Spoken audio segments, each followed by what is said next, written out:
candidato sí tiene una fortaleza en el tema de la credibilidad. Vamos a Guatemala. El presidente de ese país, Otto Pérez Molina, se aferra al poder, ha dicho que no va a renunciar y rechaza las acusaciones de corrupción. El presidente de Guatemala, Otto Pérez Molina, pronunció un discurso a la nación en el que aseguró que no renunciará a su cargo, 2 días después de ser acusado por la Fiscalía de liderar una trama de corrupción desde el Estado. Su mandato culmina el 14 de enero, cuando faltan pocos días para las elecciones presidenciales en la nación centroamericana. La Comisión Investigadora Internacional ha señalado al mandatario como el presunto líder de un fraude aduanero y ha pedido a la Corte Suprema un antejuicio para poder proceder en su contra. Les afirmo que no renunciaré y que con toda entereza enfrentaré y me sujetaré a los procesos que en ley correspondan. Buenas noches, que Dios los bendiga. Pérez Molina acusó al empresariado del país de formar parte de la trama de corrupción conocida como La Línea. La Fiscalía y la Comisión Internacional contra la Impunidad en Guatemala solicitaron el retiro de la inmunidad de Pérez Molina tras una investigación en la que determinaron que una red de funcionarios y particulares recibía sobornos de empresarios con el fin de ayudarles a evadir impuestos.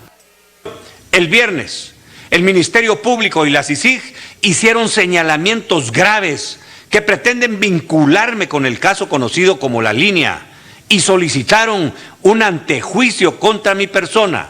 Es más, me sitúan como la cabeza de la estructura.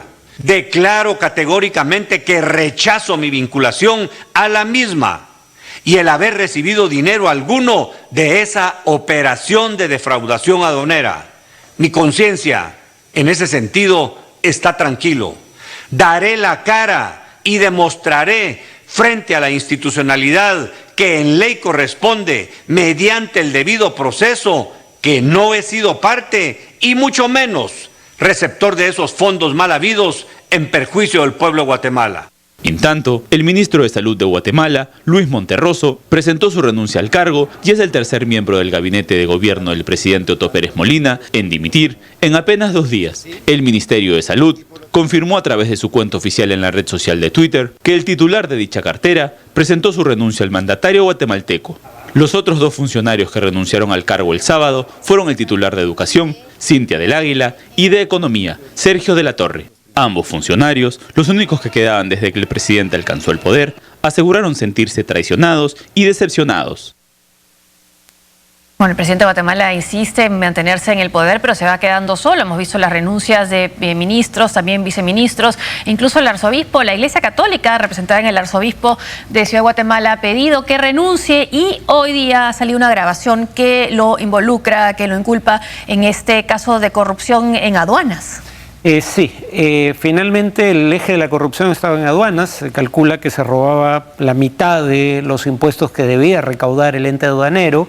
Se logró establecer que la cabeza de la organización que realizaba estos actos de corrupción era una persona cercana a la vicepresidenta y que operaba en coordinación con ella. La vicepresidenta tuvo que renunciar, está presa y hoy día se realizó la primera audiencia del juicio en su contra porque ya se han planteado formalmente cargos. El presidente en su discurso de ayer admite que gente cercana a él es la que ha robado, pero básicamente pide perdón alegando que él no sabía. Sin embargo, hoy día, durante el juicio a la ex vicepresidenta, se saca una grabación en la cual el propio Otto Pérez Molina le pide a una persona determinada en la superintendencia aduanera que cambie a la persona a cargo de un determinado puesto. Entonces, cada vez es más claro que él sabía lo que pasaba dentro de la entidad, por ende es difícil creer que toda esta corrupción tan generalizada pudiera ocurrir sin que él se enterara. Y además ahora cuenta con, no tiene respaldo del empresariado. Hemos visto que los ministros que han renunciado estaban vinculados más bien a ese sector y tampoco tiene el apoyo en las calles, porque esto ha ido comenzando con una protesta popular. Sí, que se sostiene hace semanas. En el caso del empresariado, el discurso lanza lo que parece ser una amenaza. Él dice, ahí donde hay un corrompido hay un corruptor.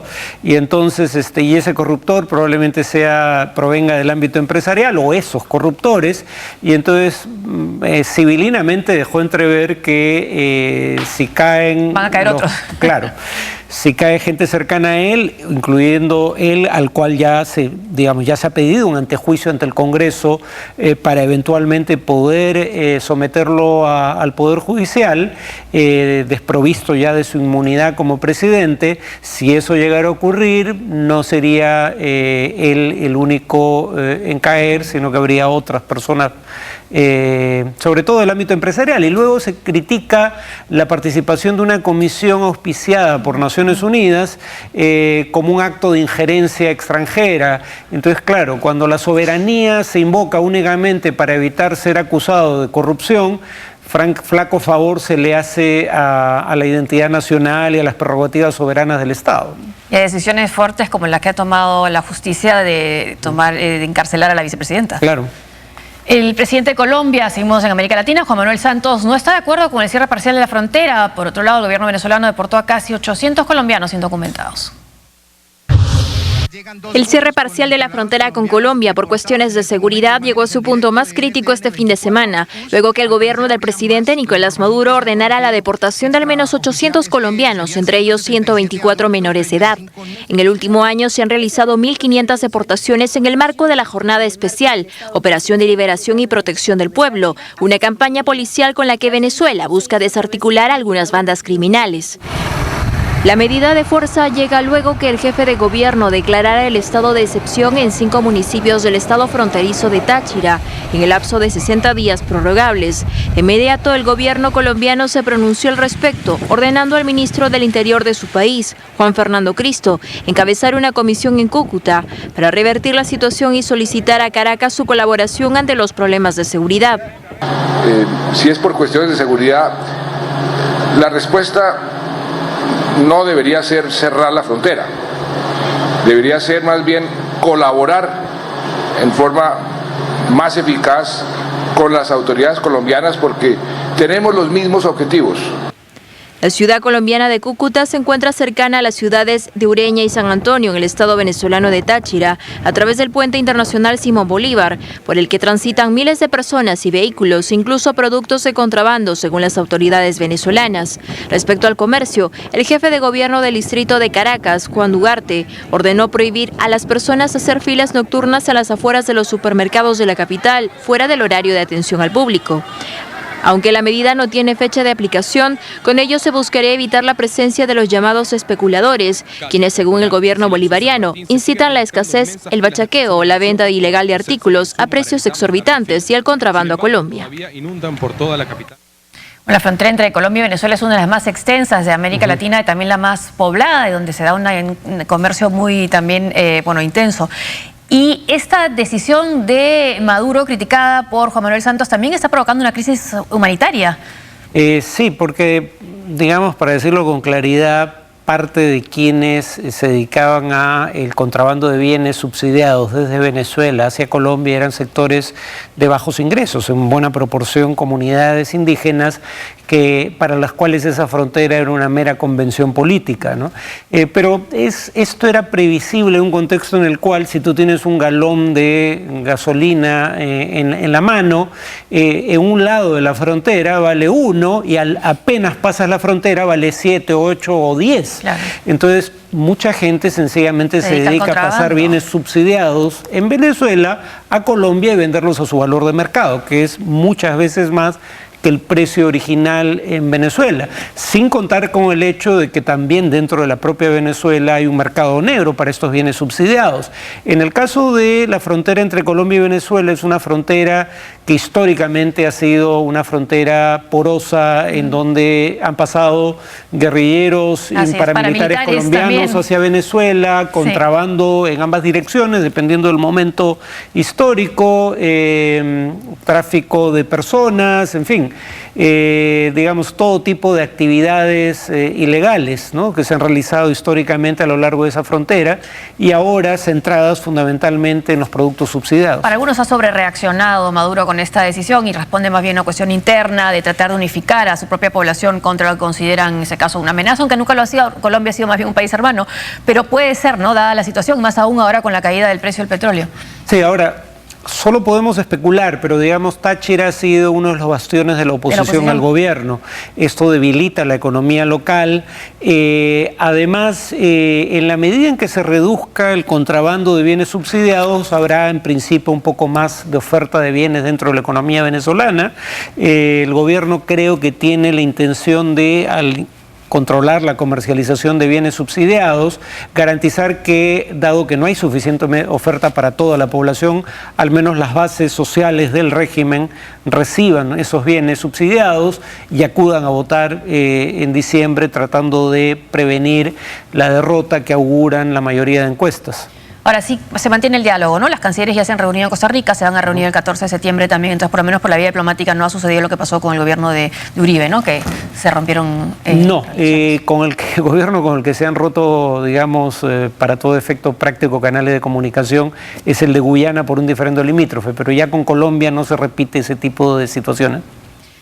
Y ante los constantes reclamos salariales, el presidente de Uruguay prohibió las huelgas de maestros mediante un decreto que implica que los maestros deben dar clases para no quedar fuera de la ley.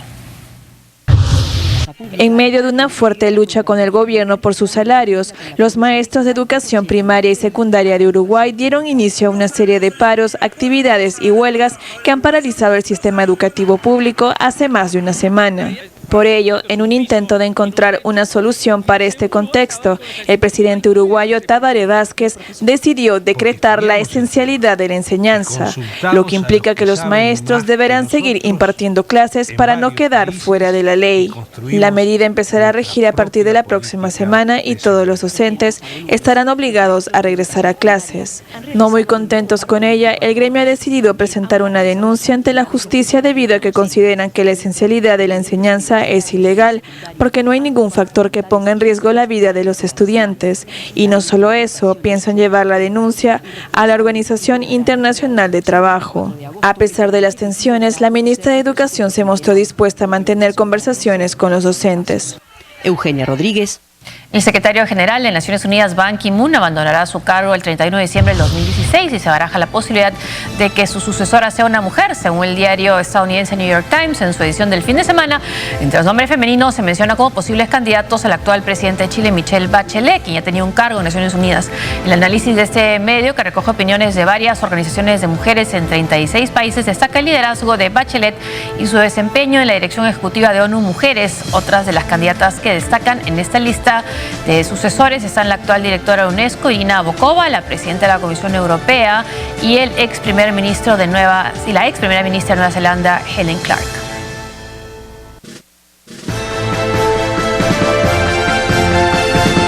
Una pausa y al regresar.